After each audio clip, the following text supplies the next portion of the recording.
نبی پاک علیہ السلام نے فرمایا اللہ کا ولی وہ ہے جسے تم دیکھو تو تمہیں رب یاد آ جائے۔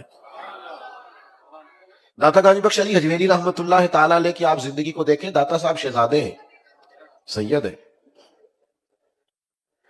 لیکن وہ والی سجادگی نہیں کہ اپنے آپ کو بڑی آسان زندگی کا عادی بنا لیا۔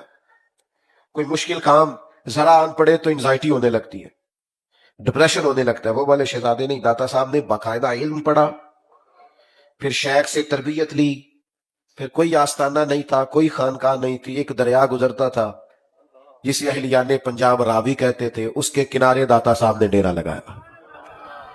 اور بڑا ہی مشکل ہوتا ہے جس شخص کے ساتھ کوئی پیچھے ایسا تگڑا بیک گراؤنڈ نہ ہو، وہ تنے تنہا میدان میں آ کے بیٹھے اور ٹارگٹ مشکل ہو، اس کا ٹارگٹ مشکل، یعنی ہندوؤں کے بیچ بیٹھ کے، سکھوں کے بیچ بیٹھ کے ان کو دین کی دعوت دینی ہے، پیغام دین دینا ہے، اور پھر جھم کے دینا ہے، پتے کھا کے بھی گزارا کرنا پڑے تو کرنا ہے۔ بھائیو، ایک مشکل ٹارگٹ داتا صاحب رحمت اللہ تعالی علیہ نے اختیار کیا۔ اور پھر کوئی یہ جو بزرگوں کے نام پہ دیگے شگے پکنے لگی ہیں نا، بڑے مہنگے مہنگے لنگر پکنے لگے ہیں اور بڑی سہولیات، یہ تو بڑی بات کی بات ہے۔ یہ تو جن لوگوں نے آسودہ زندگی اختیار کی، یہ ان کا رواج ہے، ورنہ ان لوگوں نے تو ساری زندگی مشقت میں کاٹی، اپنوں اور بیگانوں کی طرف سے آنے والی تکلیفیں سہیں، تانے سنے۔ کوئی بھی شخص کوئی دین کا کام کرنے نکلتا ہے تو لوگوں کے دلوں میں شیطان وسوسہ ڈالتا ہے کہ شاید دولت کے لیے لگا ہوا ہے، شاید مال کے لیے لگا ہوا ہے، تو کئی دفعہ اپنے بھی بدگمان ہوتے ہیں۔ داتا صاحب رحمت اللہ تعالی علیہ جب یہاں تشریف لائے ہیں تو آپ یقین کریں وہ ساری تکلیفیں، کوئی کسی طرح کا جملہ بولتا، کوئی کسی طرح کا جملہ بولتا، اور آج تک لوگ بول رہے ہیں، کوئی کسی نام سے پکارتا ہے، کوئی کسی نام سے پکارتا ہے، معاذ اللہ تنقید کرتے ہیں، وہاں یہ ہوتا ہے، وہاں یہ ہوتا ہے، وہاں یہ ہوتا ہے۔ حالانکہ ہم تو جب بھی گئے ہیں وہاں آذان ہوتی ہے، وہاں جماعت ہوتی ہے، وہاں قرآن مجید کی تلاوت ہوتی ہے، وہاں بہت بڑا خطبہ جمعہ ہوتا ہے، وہاں تو لوگوں کو جگہ نہیں ملتی، اتنے لوگ اعتکاف بیٹھنا چاہتے ہیں۔ تو ہم نے تو یہ ہوتے دیکھا ہے، تم نے پتہ نہیں کیا دیکھ لیا۔ تو بھائیو یاد رکھنا، بڑی مشقت سے، داتا صاحب رحمت اللہ علیہ نے خود لکھا ہے کشف المحجوب میں کہ صوفیاء کے اندر ایک پوری جماعت ہے جو ملامتی کہلاتی ہے، جو اس طرح کے کام کرتے ہیں کہ لوگ ان سے دور رہیں۔ میں آپ کو ایک بات بتاؤں، سچا درویش جو ہوتا ہے نا، اس کا دل نہیں کرتا کوئی بڑے لمبے چوڑے تعلقات بنے اور کیمروں میں رہے اور آنا جانا رہے، وہ تو بچتا ہے، وہ شہرت سے بچنے والا پیچھے پیچھے رہتا ہے، اور جی چاہتا ہے ساری غزلیں اس پیارے کے نام کرے۔ یہ میں آتا ہوں نا محفل میں، مجالس میں، لوگ گاڑی کے پیچھے دوڑتے ہیں، پھول پھینکتے ہیں، ہاتھ چومتے ہیں، تو میں استغفار پڑھتا ہوں، اللہ سے معافی مانگتا ہوں، اس لیے کہ کمزور گناہگار سیاکار آدمی، اپنے اعمال کا تو پتہ ہے نا، پتہ تے سارا ہے نا سردار نو کیتیاں نے، تو ڈرتے ہیں، سہمتے ہیں، دعائیں مانگتے ہیں کہ یا اللہ یہ ہماری خواہش نہیں، یہ ہم نے نہیں کہا، مہربانی فرمانا ہماری خطائیں معاف کر دینا، یہ ہم نے نہیں کہا، ہماری اوقات سے اوپر کی باتیں۔ اللہ کے بندے، داتا صاحب فرماتے ہیں کہ ایک ملامتی گروہ وہ اس طرح کے کام کرتے ہیں کہ لوگ انہیں برا کہیں تاکہ لوگ ان کے پیچھے نہ بھاگیں، جان چھڑاتے ہیں۔ ان کا شوق نہیں ہے لمبی چوڑی پیری مریدی کا، ان کا شوق نہیں ہے بہت زیادہ مشہور ہونے کا۔ حضرت مولا علی شیر خدا فرماتے ہیں اسے مبارک ہو جسے تھوڑے لوگ جانتے، اسے مبارک ہو جس کا زیادہ لوگوں سے تعارف نہیں ہے، جو تنہائی میں بھی دیر تک اپنے رب کو یاد کر لیتا ہے۔ پھر داتا صاحب رحمت اللہ علیہ ایک اور بات کی طرف بھی توجہ دلاتے ہیں۔ داتا صاحب کہتے ہیں اپنا بھروسہ اپنے رب پہ مضبوط کرو۔ میں آپ سے عرض کروں، ہم نے نہ ساری توقعات دنیا داروں سے وابستہ کر لی۔ دنیا دار بیچارے کمزور ہوتے ہیں، کیا کر سکتے ہیں؟ پھر جب ہماری توقعات ٹوٹتی ہیں تو ہم مایوس ہوتے ہیں۔ بھروسہ اپنے رب پہ، اپنے مالک پہ، اس کے پیارے حبیب پہ صلی اللہ علیہ وسلم، آپ طاقتور ہو جائیں گے۔ داتا صاحب نے لکھا، ایک دفعہ مصر میں قحط پڑ گیا، لوگ بڑے پریشان تھے، تکلیف میں تھے، حالات جب خراب ہوتے ہیں معاشی طور پر تو لوگ ٹینشن کا شکار ہوتے ہیں۔ بڑی عجیب و غریب آزمائش تھی لوگوں کے لیے۔ تو ایک غلام بازار سے کچھ خریداری کرنے آیا تھیلا لے کے، تو بڑی اٹکیلیاں کرتا اور اچھلتا کودتا تھیلا گھماتا بازار میں آیا اور بڑے اس نے شوخ طریقے سے چیزوں کو خریدا. اور اسی طرز میں جب وہ واپس جا رہا تھا تو کچھ لوگوں کو اچھا نہیں لگا. انہوں نے کہا کہ یار تیری بات کی سمجھ نہیں آئی, سب پریشان ہیں, تجھے کس بات کے چاؤ چڑھے ہوئے. اس نے کہا تم کیوں پریشان ہو سارے؟ کہنے لگے تمہیں پتہ نہیں قحط پڑا ہوا ہے, بارش نہیں ہو رہی, گندم کا دانہ نہیں مل رہا. داتا صاحب فرماتے وہ پھر ہنسا, کہنے لگا تم پریشان ہوں گے پر جس آقا کا میں غلام ہوں نا اس کے خزانے بھرے ہوئے ہیں, اس نے گندم سے پہلے ہی بوریاں بھر لی تھیں, بڑولے بھر لیے تھے, ہمیں پریشانی کوئی نہیں. داتا صاحب رک کے فرماتے خدا کے بندو جتنا اس غلام کو اپنے آقا کے خزانوں پر یقین ہے تمہیں تو اس سے کئی 100 گنا بڑھ کے اپنے رب کے خزانوں پر یقین ہونا چاہیے. تو جسے یقین ہو کہ اس کے رب کے خزانے بھرے ہوئے وہ کبھی ڈپریشن میں جائے گا, انزائٹی پیشنٹ ہوگا, مایوس زندگی گزارے گا, تڑپا کرے گا, تھوڑے حالات اوپر نیچے ہو جائیں تو پریشان ہو جائے گا. ایسا ہو سکتا صحیح ہے. تو داتا صاحب کہتے ہیں کہ اپنا توکل اپنے رب پر مضبوط کرو, اپنے رشتے اپنے مالک سے مضبوطی سے جوڑو, اپنے کریم رب کی طرف متوجہ رہو. اور تمام صوفیاء کا یہی پیغام کہ اپنا رشتہ اپنے مالک کے ساتھ مضبوط کریں اور طاقتور بنیادوں پر استوار کریں. آپ یقین کریں اللہ والوں کی سنگتوں میں جب لوگ بیٹھتے تھے نا تو ان کی ذہن سازی ہوتی تھی. انسان کا ذہن سنور جائے نا, سوچیں بدل جائیں تو اس کی ساری زندگی بدل جاتی. یعنی آپ کو کوئی شخص مایوس بھی کر سکتا ہے کہ یار کوئی شے ہی نہیں تیرے پاس, اور کچھ ایسے لوگ بھی ہیں جو آپ کو بتائیں گے کہ نہیں یار کیا بات ہے تیری, اللہ نے بڑا دیا ہوا ہے. سوچوں کی تبدیلی اللہ والوں کی صحبت سے. ہم نا آج کل صالحین کی صحبت سے دور ہیں, جن کا اللہ پہ بھروسہ ہے ان کی صحبت سے دور ہے. ہم ایسے لوگوں کے پاس بیٹھتے ہیں جو ہمیں ایسی خبریں سناتے ہیں جس سے بے یقینی بڑھتی, پریشانی بڑھتی. میرے پاس ایک دوست آئے تو مجھے کہنے لگے کہ ان کا دل تھا کہ میں کچھ دیر ان سے گپ شپ کروں, اور میں مسافر آدمی ہوں, مجھے روز کہیں نہ کہیں جانا پڑتا ہے, آج مجھے 6 جگہ پہ حاضر ہونا ہے. تو ابھی بھی بیچ میں بعض انتہائی محبت کرنے والے دوستوں کا شکوہ رہ جاتا ہے کہ یہاں وہاں نہیں آپ ٹھہرے. تو سفر کرنا ہوتا ہے, میرے پاس ٹائم نہیں تھا, میں چاہ رہا تھا کہ وہ رخصت ہو جائیں. تو مجھے کہنے لگے حالات آج کل کیسے ہیں پاکستان کے؟ میں نے کہا بالکل ٹھیک ہے. تو وہ بھی مجھے گھورنے لگ گئے جس طرح آپ سارے نہیں گھورنے لگ گئے کہ بالکل ٹھیک ہے. تو میں نے ان سے کہا آپ کیا کام کرتے ہیں؟ کہنے لگے میں جوتے بناتا ہوں. میں نے کہا آپ سارے ملک کو چھوڑ دیں, آپ جوتے صحیح بنایا کریں تاکہ جو غریب آدمی آپ سے ایک دفعہ جوتا خریدے نہ کچھ 6 مہینے اس بیچارے کا یہ خرچہ تو بچا رہے گا. آپ اہلیان پاکستان کے لیے جو آپ کرتے ہیں وہ تو صحیح کر کے کریں. ہم کیا کرتے ہیں, سارا ملک ٹھیک کرتے ہیں, بھی خود تو ٹھیک ہو جاؤ تھوڑی دیر کے لیے. یہ جو گاڑی سے آپ کھانا کھا کے اس کا شاپر اور ریپر باہر پھینکتے ہیں, یہ حکومت نے کہا باہر پھینک دو. اس کو شاپر میں بھی رکھا جا سکتا ہے, کوڑا دان میں بھی ڈالا. اتنا تو کام خود کر سکتے ہیں کہ یہ جو آپ غلط کراس لیتے ہیں روڈ پہ, تو یہ حکومت نے آپ سے کہا یہ سیاستدانوں کی غلطی ہے. یہ تو خود بخود کر سکتے ہیں کہ نہیں کچھ چیزیں قصدن بھی. اور یہی آدمی جب بیرون ملک جاتا ہے تو ساری قانون کی پابندی کرتا ہے. تو کہیں تو بھائی ہمیں خود بھی سمجھنا ہے. تو اچھے لوگوں کے پاس جب آپ بیٹھیں گے تو وہ آپ کی ذہن سازی کریں گے. آپ یہ ذرا حدیث دیکھیے بخاری شریف میں, حضرت عمر رضی اللہ تعالیٰ عنہ فرماتے ہیں میں نبی کریم علیہ السلام کی بارگاہ میں زیارت کی غرض سے حاضر ہوا. موٹے بان کی چارپائی پہ حضور آرام فرما تھے تو نبی کریم اٹھے. تو میری نظر گئی تو حضور کی پشت مبارک پر موٹے موٹے بان کی چارپائی کے نشان تھے. یہ ہم نے اپنے بزرگوں کو دیکھا ہے, منجی منجی جڑے وڈیرے سوندے سن نا سویرے نشان ہوتے تھے کہ نہیں ہوتے تھے؟ چلو شہر والے نہ بولو, پینڈو پینڈو بولو, میرے ورگے ہوندے سن نا جی نشان. چلو کچھ لوگ ہیں جو مان گئے کہ ہم دیہاتی ہیں. تو حضرت عمر کہتے ہیں میں حاضر بارگاہ ہوا تو میں نے وہ نشانات دیکھے. اب یہ ذہن دیکھیے, جناب عمر ایک ذہن پیش کرتے ہیں. حضرت عمر ایک سوچ بیان کرتے ہیں, عرض کرتے ہیں یا رسول اللہ صلی اللہ علیہ وسلم کیسر و کسرا اللہ کے دین کے دشمن اتنی آسان اور آسودہ زندگی گزارے, مخملوں پہ آرام کریں, اور آپ اللہ کے حبیب ہو کے اس طرح. اب یہ ایک سوچ ہے کہ جی فلانا وہاں پہنچ گیا, یہ بھی ایک سوچ ہے. حضرت عمر بڑی عقیدت سے, احترام سے اور محبت میں ڈوب کے عرض کر رہے ہیں